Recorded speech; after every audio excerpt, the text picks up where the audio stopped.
Hi there, I'm Jacob Marash, CEO of STEM Audio, and in this video I want to discuss the role the hub plays in the STEM audio ecosystem, as well as answer the question of when do you actually need to use a hub.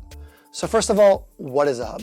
Hub is a device that basically centralizes all the communication from the different STEM audio devices in the room, turns them into one channel, and then passes that data to whatever interface you're using, whether it's your PC running your video conferencing or Dante network. It also adds additional connectivity, such as external speakers, or as I mentioned, a Dante network connectivity. So, as you recall, every single STEM audio device is networkable, which means you can plug it in, and through that network connection, it gets both data as well as power. Now, if you have multiple devices in the room, you're going to plug in a hub device to that same network, and that hub is basically going to tell all the other devices to send their audio signals to that device. It's going to mix it in a smart way and then represent the room in a single channel. So, when do you need to use a hub? You need to use a hub in any room that either has multiple devices, or if you want external speakers for that room, or to use that external Dante connectivity. Now, remember, if you have multiple devices in a room, you will only need one hub. You'll never have more than one hub in a room.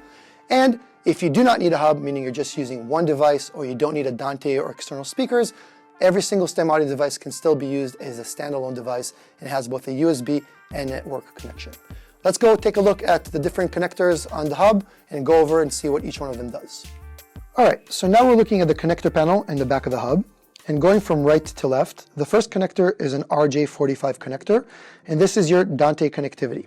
This will be used if you want to plug into a Dante network and then represent all the devices in a room as a single Dante channel. The next connector is a USB connector, a nice and sturdy USB connector, and that's pretty straightforward. It's to be used to plug the hub into a PC that will most probably be running your video conferencing.